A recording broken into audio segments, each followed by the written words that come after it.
Cambridge English, IELTS 10, published by Cambridge University Press and Cambridge English Language Assessment, 2015. This recording is copyright. CD 2. Test 3. You will hear a number of different recordings and you will have to answer questions on what you hear. There will be time for you to read the instructions and questions, and you will have a chance to check your work. All the recordings will be played once only. The test is in 4 sections. At the end of the test, you will be given 10 minutes to transfer your answers to an answer sheet. Now turn to Section 1. Section 1. You will hear a conversation between the director of a childcare centre and a parent enrolling her child in the centre. First, you have some time to look at questions 1 to 6. You will see that there is an example that has been done for you. On this occasion only, the conversation relating to this will be played first. Good morning. Welcome to the Early Learning Childcare Centre. How may I help you? Hi, I spoke to you last week about enrolling my daughter for next year. Oh, yes. I'll just get some details from you. So, you're her mother? That's right. And can I have your name? It's Carol Smith. The parent's name is Carol Smith, so Smith has been written in the space. Now we shall begin. You should answer the questions as you listen, because you will not hear the recording a second time. Listen carefully and answer questions 1 to 6. Good morning. Welcome to the Early Learning Childcare Centre. How may I help you? Hi, I spoke to you last week about enrolling my daughter for next year. Oh, yes. I'll just get some details from you. So, you're her mother? That's right. And can I have your name? It's Carol Smith. And your daughter's name? It's Kate. Now, we have several groups at the centre and we cater for children from 3 to 5 years old. How old is your daughter? She's 3 now, but she turns 4 next month. I'll put 4 down because that's how old she'll be when she starts. Fine. She's so excited about her birthday and coming to the centre. Oh, that's good to hear. And what's your address? It's 46 Wombat Road. That's WOMBAT. Woodside 4032. And what's the phone number? Oh, it's 3345 9865. So, have you decided on the days you would like to bring your daughter here? I'd prefer Monday and Wednesday if possible. I'll check. Monday's fine, but I think the centre is already full for Wednesday. Yes. Sorry, it seems to be a very popular day. We can offer you a Thursday or a Friday as well. Oh dear. I suppose Thursday would be all right because she has swimming on Friday. OK, got that. Because a lot of parents work, we do offer flexible start and finish times.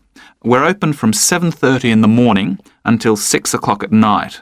What time would you like your daughter to start? I need to get to work in the city by 9, so I'll drop her off at 8:30. You're pretty close to the city here, so that should give me plenty of time to get there. That's fine. Now, we also need to decide which group she'll be in. We have 2 different groups and they're divided up according to age. There's the green group, which is for 3 to 4-year-olds, and then there's the red group, which is for 4 to 5-year-olds. She's quite mature for her age and she can already write her name and read a little. Well, I'll put her in the red group and we can always change her to the green one if there are any problems. That sounds fine. OK, let's move on to meals. We can provide breakfast, lunch and dinner. As she's finishing pretty early, she won't need dinner. Will you give her breakfast before she comes? Yes, she'll only need lunch. Before you hear the rest of the conversation, you have some time to look at questions 7 to 10. Now listen and answer questions 7 to 10. Now, does she have any medical conditions we need to know about? Does she have asthma or any hearing problems, for example? No, but she does need to wear glasses. Oh, I'll make a note of that. Yeah, she's pretty good about wearing them. She can't see much without them. Right. OK. Now, I also need emergency contact details. So what sort of information do you need? Just the name and number of a friend or family member we can contact in case we can't get hold of you at any time. OK. That'd better be my sister, Jenny Ball. That's B-A-L-L. Her phone number is 33467523. Great. So she is the child's aunt? Yes, that's right. I'll make a note of that as well. Now, is there anything you'd like to ask? What about payment? How much are the fees each term? Well, for 2 days and the hours you've chosen, that will be $450 altogether. OK, and do I have to pay that now? No, we send out invoices once the children start at the centre. You can choose to pay at the end of each term, or we do offer a slightly discounted rate if you pay every month. Oh, I'll do that then. I find it easier to budget that way and I'm not used to the term dates just yet. Good. It makes it a lot simpler for us as well. Well, that's everything. Would you like me to show you around the centre? We can go. That is the end of section 1. You now have half a minute to check your answers. Section 2. You will hear a woman called Alice Bussell talking on the radio about the Dolphin Conservation Trust, an organisation which tries to protect dolphins. First, you have some time to look at questions 11 to 15. Now listen carefully and answer questions 11 to 15. Today we're pleased to have on the show Alice Bussell from the Dolphin Conservation Trust. Tell us about the trust, Alice. Well, obviously its purpose is to protect dolphins in seas all around the world. It tries to raise people's awareness of the problems these marine creatures are suffering because of pollution and other threats. It started 10 years ago and it's one of the fastest growing animal charities in the country, although it's still fairly small compared with the big players in animal protection. We're particularly proud of the work we do in education. Last year, we visited a huge number of schools in different parts of the country, going round to talk to children and young people aged from 5 to 18. In fact, about 35% of our members are children. Oh. The charity uses its money to support campaigns, for example, for changes in fishing policy and so forth. It hopes soon to be able to employ its first full-time biologist with dolphin expertise to monitor populations. Of course, many people give their services on a voluntary basis, and we now have volunteers working in observation, office work and other things. I should also tell you about the award we won from the Charity Commission last year for our work in education. Although it's not meant an enormous amount of money for us, it has made our activities even more widely publicised and understood. In the long term, it may not bring in extra members, but we're hoping it'll have this effect. Is it possible to see dolphins in UK waters? Yes, in several locations. And we have a big project in the east part of Scotland. This has long been a haven for dolphins because it has very little shipping. However, that may be about to change soon because oil companies want to increase exploration there. We're campaigning against this because although there'll be little pollution from oil, exploration creates a lot of underwater noise. It means the dolphins can't rest and socialise. This is how I became interested in dolphin conservation in the first place. I had never seen one, and I hadn't been particularly interested in them at school. Then I came across this story about a family of dolphins who had to leave their home in the Moray Firth because of the oil companies, and about a child who campaigned to save them. I couldn't put the book down. I was hooked. Before you hear the rest of the talk, You have some time to look at questions 16 to 20. Now listen and answer questions 16 to 20. I'm sure our listeners will want to find out what they can do to help. You mentioned the Adopt a Dolphin scheme. Can you tell us about that? Of course. People can choose one of our dolphins to sponsor. They receive a picture of it and news updates. I'd like to tell you about 4 which are currently being adopted by our members: Moondancer, Echo, Kiwi and Samson. Unfortunately, Echo is being rather elusive this year and hasn't yet been sighted by our observers, but we remain optimistic that he'll be out there soon. All the others have been out in force. Samson and Moondancer are often photographed together, but it's Kiwi who's our real character, as she seems to love coming up close for the cameras, and we've captured her on film hundreds of times. They all have their own personalities. Moondancer is very elegant and curves out and into the water very smoothly, whereas Samson has a lot of energy. He's always leaping out of the water with great vigour. You'd probably expect him to be the youngest. He's not quite. That's Kiwi. But Samson's the latest of our dolphins to be chosen for the scheme. Kiwi makes a lot of noise, so we can often pick her out straight away. Echo and Moondancer are noisy too, but Moondancer's easy to find because she has a particularly large fin on her back, which makes her easy to identify. So, yes, they're all very different. Well, they sound a fascinating group. And how would you go about... That is the end of section 2. You now have half a minute to check your answers. Section 3. You will hear a student called Rob, who is in the first year of a theatre studies course, talking to another student called Mia, who's in the 4th year of the same course. First, you have some time to look at questions 21 to 25. Now listen carefully and answer questions 21 to 25. Hi, Rob. How's the course going? Oh, hi, Mia. Yeah, great. I can't believe the first term's nearly over. I saw your group's performance last night at the student theatre. It was good. Really? Yeah, but now we have to write a report on the whole thing, an in-depth analysis.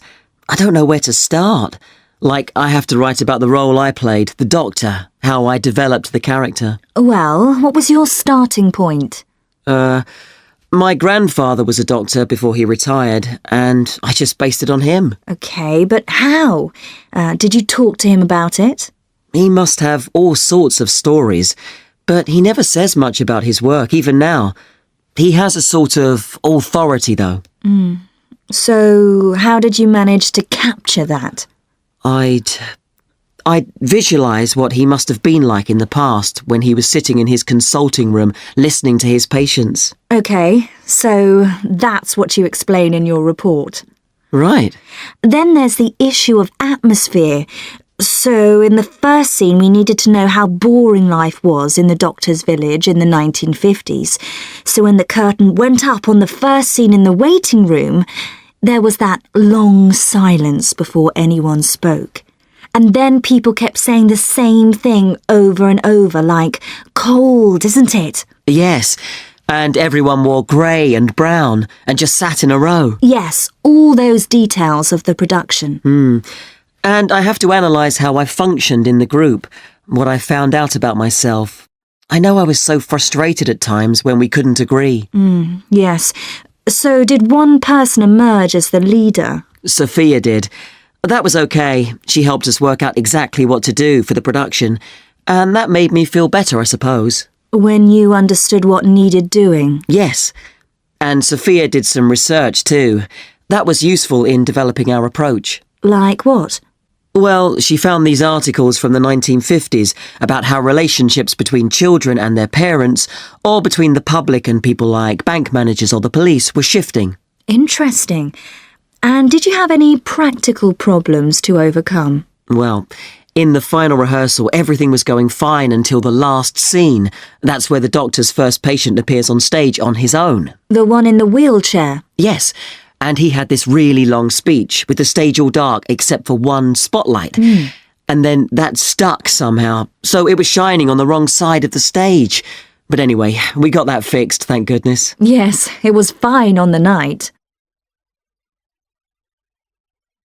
Before you hear the rest of the discussion, you have some time to look at questions 26 to 30. Now listen and answer questions 26 to 30. But while you're here, Mia, I wanted to ask you about the year abroad option. Would you recommend doing that? Yes, definitely. It's a fantastic chance to study in another country for a year. I think I'd like to do it, but it looks very competitive. There's only a limited number of places. Yes, so next year, when you're in the second year of the course, you need to work really hard in all your theatre studies modules. Only students with good marks get places. You have to prove that you know your subject really well. Right. So how did you choose where to go? Well, I decided I wanted a programme that would fit in with what I wanted to do after I graduate. So I looked for a university with emphasis on acting rather than directing, for example. It depends on you. Then about 6 months before you go, you have to email the scheme coordinator with your top 3 choices. I had a friend who missed the deadline and didn't get her first choice, so you do need to get a move on at that stage. You'll find that certain places are very popular with everyone. And don't you have to write a personal statement at that stage? Yes. Right. I'll get some of the final year students to give me some tips. Maybe see if I can read what they wrote. I think that's a very good idea. I don't mind showing you what I did. And while you're abroad, don't make the mistake I made. I got so involved I forgot all about making arrangements for when I came back here for the final year. Make sure you stay in touch so they know your choices for the optional modules. You don't want to miss out doing your preferred specialisms. Right. That is the end of section 3. You now have half a minute to check your answers. Section 4. You will hear part of a lecture about leadership introducing a theory called self-regulatory focus theory. First, you have some time to look at questions 31 to 40. Now listen carefully and answer questions 31 to 40. Today, I want to talk about self-regulatory focus theory and how the actions of leaders can affect the way followers approach different situations. Self-regulatory focus theory is a theory developed by Torrey Higgins. He says that a person's focus at any given time is to either approach pleasure or avoid pain. These are 2 basic motivations that each and every one of us has, and they cause us to have different kinds of goals. Promotion goals in different life situations emphasize achievement. Prevention goals are oriented towards the avoidance of punishment. In a specific situation, our thoughts might focus more on promotion goals or more on prevention goals. The theory suggests that 2 factors affect which goals we are focusing on. First, there is a chronic factor. This factor is connected to a person's personality and says that each person has a basic tendency to either focus more on promotion goals or focus more on prevention goals as part of his or her personality. Second, there is a situational factor, which means that the context we are in can make us more likely to focus on one set of goals or the other. For example, we are more likely to be thinking about pleasure and to have promotion goals when we are spending time with a friend. In contrast, if we are working on an important project for our boss, we are more likely to try to avoid making mistakes and therefore have more prevention goals in our mind. Research has shown that the goals we are focusing on at a given time affect the way we think. For example, when focusing on promotion goals, people consider their ideal self, their aspirations and gains. They don't think about what they can lose, so they think in a happier mode. They feel more inspired to change. When people are focusing on prevention goals, they think about their ought self. What are they supposed to be? What are people expecting from them? They consider their obligations to others. As a result, they experience more anxiety and try to avoid situations where they could lose.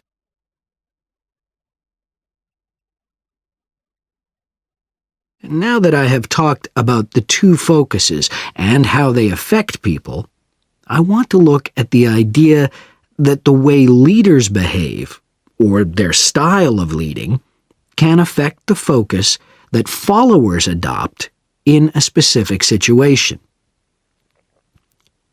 In talking about leadership, we often mention transformational leaders and transactional leaders. Transformational leaders, when interacting with their followers, focus on their development. In their words and actions, transformational leaders highlight change. Their speech is passionate and conveys a definitive vision. All of these things can encourage followers to think about what could be. In other words, they inspire a promotion focus in their followers. In contrast, transactional leaders focus on developing clear structures that tell their followers exactly what is expected of them.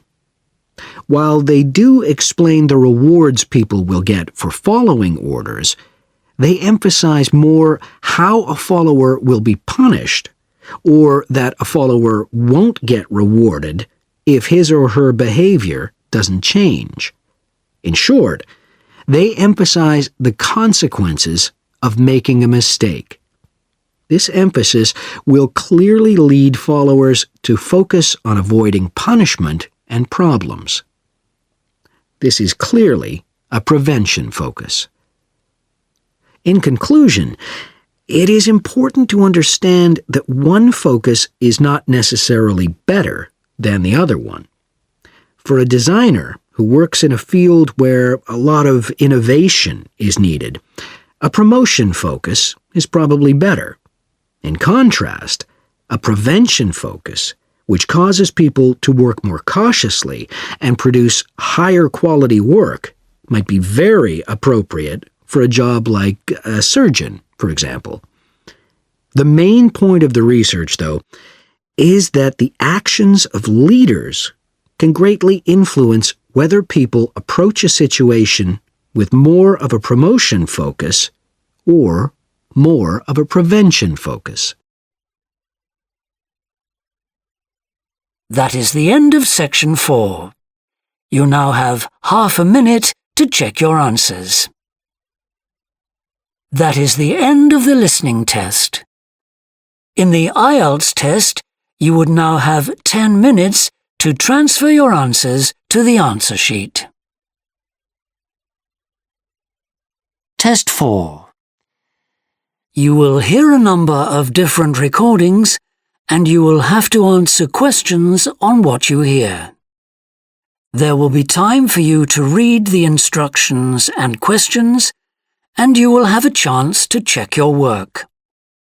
All the recordings will be played once only. The test is in 4 sections. At the end of the test, you will be given 10 minutes to transfer your answers to an answer sheet. Now turn to Section 1. Section 1. You will hear a customer phoning a builder to discuss some work she would like him to do on her home. First, you have some time to look at questions 1 to 6. You will see that there is an example that has been done for you. On this occasion only, the conversation relating to this will be played first. Thorndike's? Good morning. Is that Mr. Thorndyke? Speaking. How can I help? I've got quite a few things which need painting and fixing in the flat, and I wonder whether you'd be able to do the work. I'm sure I'd be able to help, but let me take down a few details. Yes, of course. Well, firstly, how did you hear about us? It was my friend May Hampton. The customer heard of the builder from her friend, so friend has been written in the space. Now we shall begin. You should answer the questions as you listen, because you will not hear the recording a second time. Listen carefully and answer questions 1 to 6. Thorndike's? Good morning. Is that Mr. Thorndyke? Speaking. How can I help? I've got quite a few things which need painting and fixing in the flat, and I wonder whether you'd be able to do the work.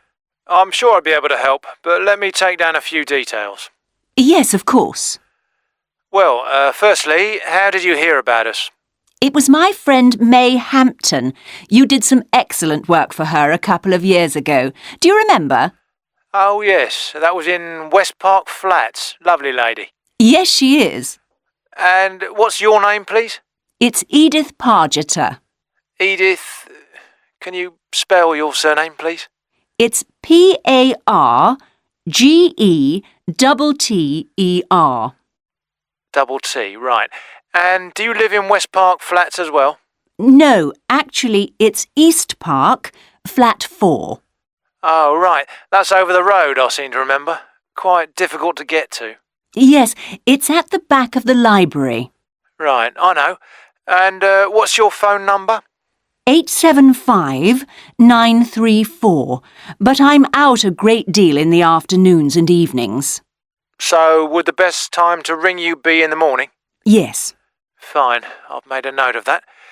Can I just ask, I'll be in a van, and I know parking's rather difficult around your flat. Where would you recommend? Well, I always tell people in larger vehicles to park by the post box on the other side of the road from the entrance. Good, thanks. And will you be able to give me a full itemised quote? Oh, yes, I'll list all the jobs separately with individual prices. That'd be a great help. No problem. Before you hear the rest of the conversation, you have some time to look at questions 7 to 10. Now listen and answer questions 7 to 10. Now, what would you like me to do?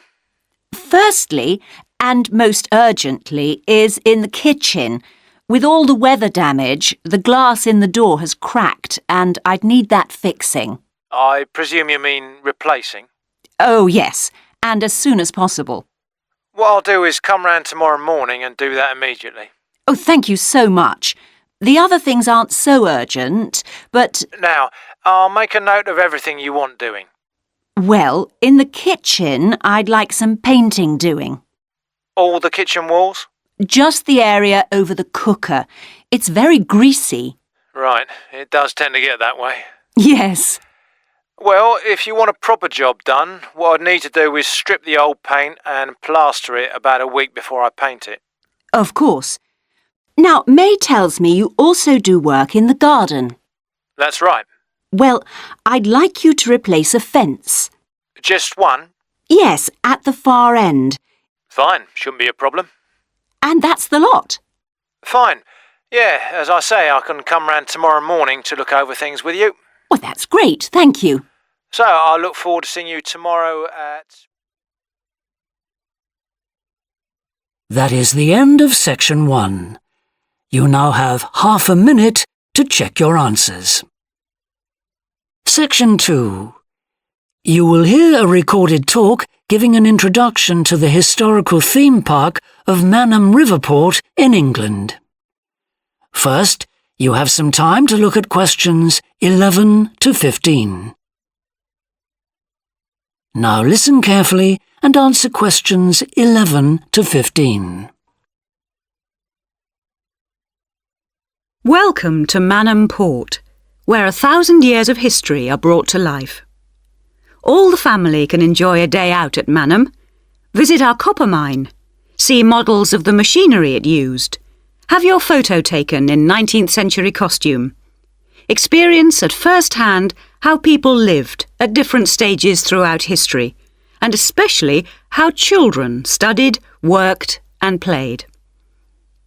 The port of Manham is located in beautiful and peaceful countryside, on a bend in the great River Avon, and developed here because it's the highest navigable point of the Avon.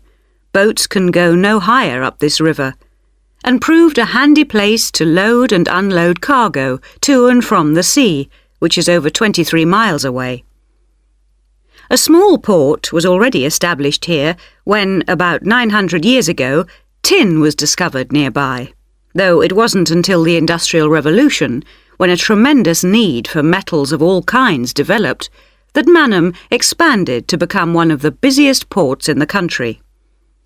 And because it was already so busy, prospectors began to look for other minerals, and by the end of the 19th century, lead, copper, manganese and arsenic were added to the cargoes leaving Manham. In the early days, the ores had been smelted or processed in the same area they were mined. But as demand grew, the smelting process required huge factory furnaces or fires to melt the metal from the rock, and there was not enough coal in the local area, so the rocks containing minerals had to be shipped long distances. Sadly, in the 20th century, the great port of Manham declined, and thousands of workers were forced to emigrate out of the area. The building at the port fell into disrepair, and the place became almost forgotten. But then the Manham Trust was formed to conserve the historical resources of the area.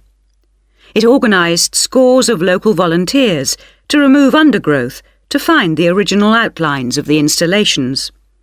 It then brought in paid professionals to match installations with maps of the original port complex and to set about reconstructing it. Today, you can see the results of this ambitious programme of restoration. The intention, and we believe this will be realised before the end of the year, is to return Manham Port to the condition it reached at its peak as the greatest copper port in the country. Before you hear the rest of the talk, you have some time to look at questions 16 to 20. Now listen and answer questions 16 to 20. But what can you do and see on your visit today? Here are just a few highlights. We suggest you start with the visit to the copper mine. Travel on converted mining trains and journey into the depths of the mountain along seams once worked by hundreds of miners. Watch out especially for the great pumping machines which rid the mine of water. But please be warned that, like all mines, ours is very dark and closed in, and we do say that children under 5 and also dogs should not be taken into the mine. The next recommended visit is to the village school. While looking round the classrooms, take a special look at our display of games, which is one of the largest in the world. And it's recommended that you time your visit to coincide with a guided tour. This will give you the opportunity to ask lots of questions. Near the school is the beautiful old sailing ketch called the George. You're welcome to board the boat and look round the cabins. Look out for the ship's wheel, which was missing until only 5 years ago when it was dredged out of the silt by a local fisherman. We have no idea how it got there, but it's been polished and proudly restored to its original place on the boat. Please take care going down the ladders if you wish to visit the lower deck. We don't recommend you allow young children to use them. So we hope you have a memorable visit to Manham Port and will tell your friends all about us. That is the end of section 2. You now have half a minute to check your answers. Section 3. You will hear 2 psychology students called Tim and Laura talking about Laura's work placement. First, you have some time to look at questions 21 to 24.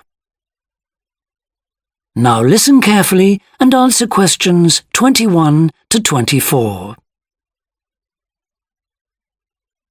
Hi, Laura. Could you spare a few minutes to talk about the work placement you did last summer? I'm thinking of doing one myself. Hi, Tim. Sure. Didn't you do yours at an environmental services company? That's right. It's only a very small company, and they needed someone to produce a company brochure. And I wanted to get some business experience, because I'm interested in a career in occupational psychology in a business environment. It was good, because I had overall responsibility for the project. What kind of skills do you think you developed on the placement? I mean, apart from the ones you already had. Did you have to do all the artwork for the brochure, the layout and everything? We hired the services of a professional photographer for that. I did have to use my IT skills to a certain extent because I cut and pasted text from marketing leaflets. But that didn't involve anything I hadn't done before. Do you think you got any better at managing your time and prioritizing things? You always used to say you had trouble with that. Oh, definitely. There was so much pressure to meet the project deadline. And I also got better at explaining things and asserting my opinions, because I had to have weekly consultations with the marketing manager and give him a progress report. It sounds as if you got a lot out of it then. Absolutely. It was really worthwhile. But, the company benefited too. Yes, they must have done. After all, if they'd used a professional advertising agency to produce their brochure instead of doing it in-house, presumably they'd have paid a lot more. Oh, yes. I worked it out. It would have been 250% more, and I thought the end result was good, even though we did everything on site. The company has quite a powerful computer, and I managed to borrow some scanning software from the university. The new brochure looks really professional. It enhances the image of the company straight away. So, in the long run, it should help them to attract clients and improve their sales figures? That's the idea, yeah. Before you hear the rest of the discussion, you have some time to look at questions 25 to 30. Now listen and answer questions 25 to 30. Well, all in all, it sounds very positive. I think I'll go ahead and apply for a placement myself. How do I go about it? It's easy enough to do, because there's a government agency called STEP, S-T-E-P, that organizes placements for students. You should start by getting their booklet with all the details. I expect you can download one from their website. Actually, they've got copies in the psychology department. I've seen them there. I'll just go to the office and pick one up. Right. And then, if I were you, after I'd looked at it, I'd go over all the options with someone. I suppose I should ask my tutor's advice. He knows more about me than anyone. One of the career officers would be better. They've got more knowledge about the jobs market than your personal tutor would have. Okay. And then, when you know what you want, you can register with STEP. You'll find their address in the booklet. And once you've registered, they assign you to a mentor who looks after your application. And then I suppose you just sit back and wait till you hear something? They told me at the careers office that it's best to be proactive and get updates yourself by checking the website for new placement alerts. Your mentor is supposed to keep you informed, but you can't rely on that. I don't suppose it's a good idea to get in touch with companies directly, is it? Not really, but it is the company who notifies you if they want you to go for an interview. You get a letter of invitation or an email from personnel department. And do I reply directly to them? Yes, you do. STEP only gets involved again once you've been made a job offer. Right. So once you've had an interview, you should let your mentor know what the outcome is? I mean, whether you're offered a job and whether you've decided to accept it? That's right. They'll inform the careers office once a placement has been agreed, so you don't have to do that. Is that all then? More or less. Only once you've accepted an offer, you'll probably have to supply a reference, because the placement will be conditional on that. And that's something you should ask your own tutor to provide. He knows about your academic ability and also about your qualities, like reliability. Well, thanks very much for the information. I'm starting to look forward to... That is the end of section 3. You now have half a minute to check your answers. Section 4.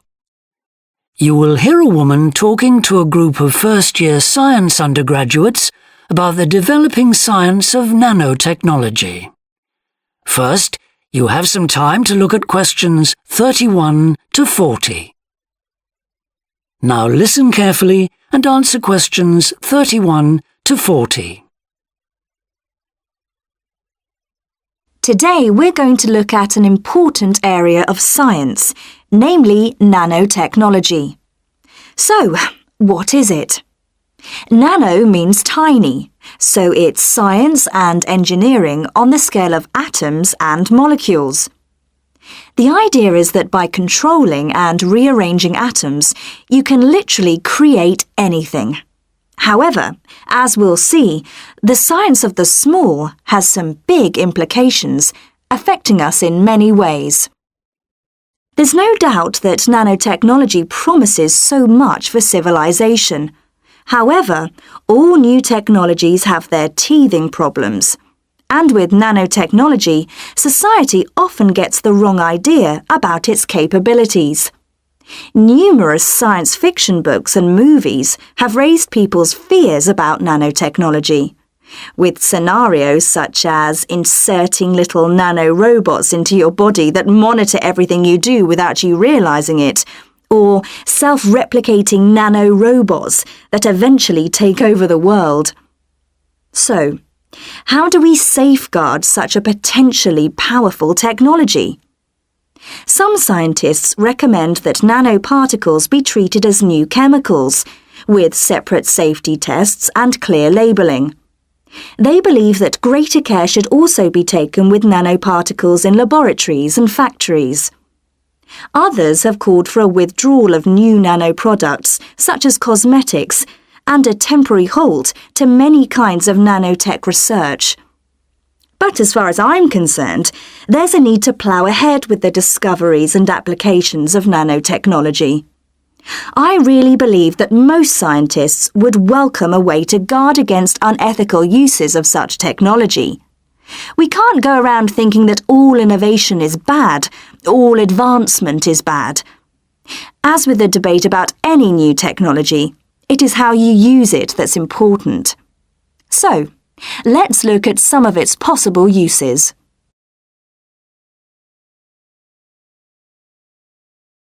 Thanks to nanotechnology, there could be a major breakthrough in the field of transportation, with the production of more durable metals. These could be virtually unbreakable, lighter, and much more pliable, leading to planes that are 50 times lighter than at present. Those same improved capabilities will dramatically reduce the cost of travelling into space, making it more accessible to ordinary people and opening up a totally new holiday destination. In terms of technology, the computer industry will be able to shrink computer parts down to minute sizes. We need nanotechnology in order to create a new generation of computers that will work even faster and will have 1,000,000 times more memory, but will be about the size of a sugar cube. Nanotechnology could also revolutionize the way that we generate power. The cost of solar cells will be drastically reduced, so harnessing this energy will be far more economical than at present. But nanotechnology has much wider applications than this and could have an enormous impact on our environment. For instance, tiny airborne nanorobots could be programmed to actually rebuild the ozone layer, which could lessen the impact of global warming on our planet. That's a pretty amazing thought, isn't it?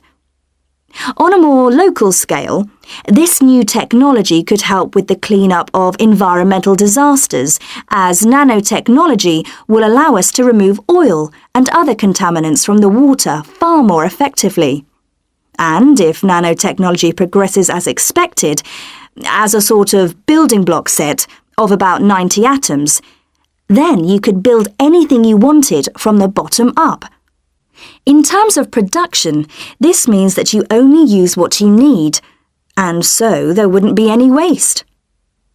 The notion that you could create anything at all has major implications for our health. It means that we'll eventually be able to replicate anything. This would have a phenomenal effect on our society. In time, it could even lead to the eradication of famine through the introduction of machines that produce food to feed the hungry. But it's in the area of medicine that nanotechnology may have its biggest impact. How we detect disease will change as tiny biosensors are developed to analyze tests in minutes rather than days. There's even speculation nanorobots could be used to slow the aging process, lengthening life expectancy. As you can see, I'm very excited by the implications that could be available to us in the next few decades. Just how long it'll take, I honestly don't know.